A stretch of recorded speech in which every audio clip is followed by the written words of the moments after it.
نحمده ونصلي على رسوله الكريم اما بعد بسم اللہ الرحمن الرحیم۔ میرے محترم دوستوں اور بھائیوں، آپ حضرات کے سامنے نماز کے فرائض اور شرائط بیان ہو چکی ہے۔ آج میں آپ حضرات کے سامنے نماز کے واجبات بیان کروں گا کہ جو نماز کے اندر واجب ہے، اگر ان میں سے کوئی آپ بھول جائے تو اس کے لیے سجدہ سہو ہے۔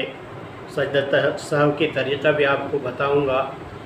اسی طرح اگر اس کو قصداً کوئی چھوڑے تو نماز نہیں ہوگا، بلکہ پھر سے نماز کو دہرانا پڑے گا۔ تو سب سے پہلے نمبر پر ہے الحمدللہ پڑھنا، یعنی سورہ فاتحہ پڑھنا، یہ بھی واجب ہے۔ اگر اس کو کوئی بھول گیا تو سجدہ سہو ہے۔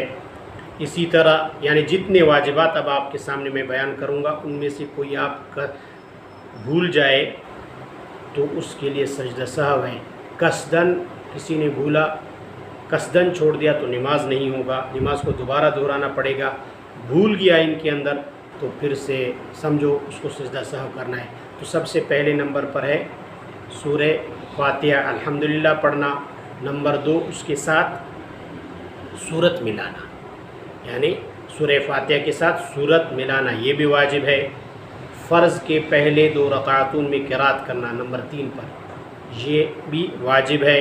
اسی طرح الحمد کو سورت سے پہلے پڑھنا، چوتھے نمبر پر الحمد کو یعنی سورہ فاتحہ کو اس کے ساتھ اگر آپ کوئی سورت ملاؤ گے یا جو آیتیں پڑھو گے، لیکن الحمد کو آپ کو مقدم کرنا ہے اس سے، یہ بھی واجب ہے۔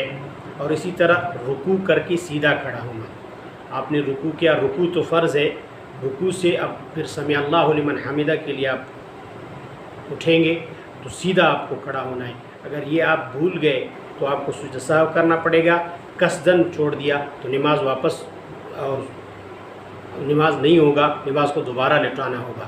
تو یہ بھی جس کو قومہ کہتے ہیں، یعنی رکوع سے کر کے سیدھا کھڑے ہونا، یہ بھی واجب ہے۔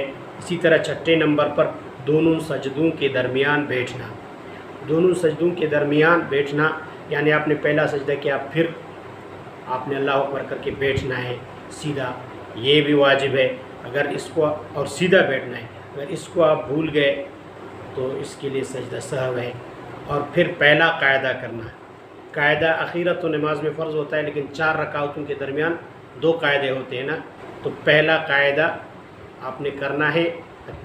اگر آپ بھول گئے اور اس کے لیے سجدہ سہو ہے تو یہ بھی واجب ہے۔ اور اتحیات پڑھنا بھی نمبر 8 اتحیات پڑھنا، یہ بھی واجب ہے۔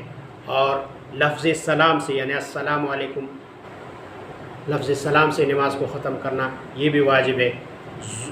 اور ظہر عصر میں قرات آہستہ پڑھنا، ظہر عصر میں قرات آہستہ پڑھنا، کوئی زور سے پڑھے گا تو سمجھو بھول گیا، اس پر سجدہ سہو ہے تو آہستہ پڑھنا ہے۔ اور اسی طرح 11 نمبر پر ہے کہ امام کے لیے مغرب عشاء کے پہلے دونوں رکعتوں میں، فجر کے مغرب اور عشاء کے پہلے 2 رکعتوں میں، اور فجر کے، اور اسی طرح عیدین، جمعہ کے اور تراویح کے سب رکعتوں میں قرات بلند آواز سے پڑھنا ہے۔ اور اسی طرح 12ویں نمبر پر ہے وتر میں دعائے قنوت پڑھنا ہے، دعائے قنوت پڑھنا ہے۔ دعائے قنوت بھی واجب ہے، اگر آپ اس کو بھول گئے تو اس کے لیے سجدہ سہو ہے۔ اور اسی طرح 13ویں نمبر پر ہے دعائے قنوت سے پہلے تکبیر کہنا ہے، کیونکہ وتر کے 3 رکعت ہیں۔ آپ آخری رکعت میں سورہ فاتحہ اس کے ساتھ سورت ملا کے پڑھو گے، پھر آپ کو اللہ اکبر کر کے یہ اللہ اکبر کہنا، یہ بھی واجب ہے۔ تو یہ تکبیر آپ کو کہنا ہے۔ اور عیدین میں 6 زائد تکبیرات ہے۔ تو واجبات میں سے یہ 14 واجبات ہیں نماز کے اندر، ان میں سے اگر کوئی واجب بھول چھوٹ جائے تو سجدہ سہو کرنا ہوگا۔ اب سجدہ سہو کس طرح کرنا ہے؟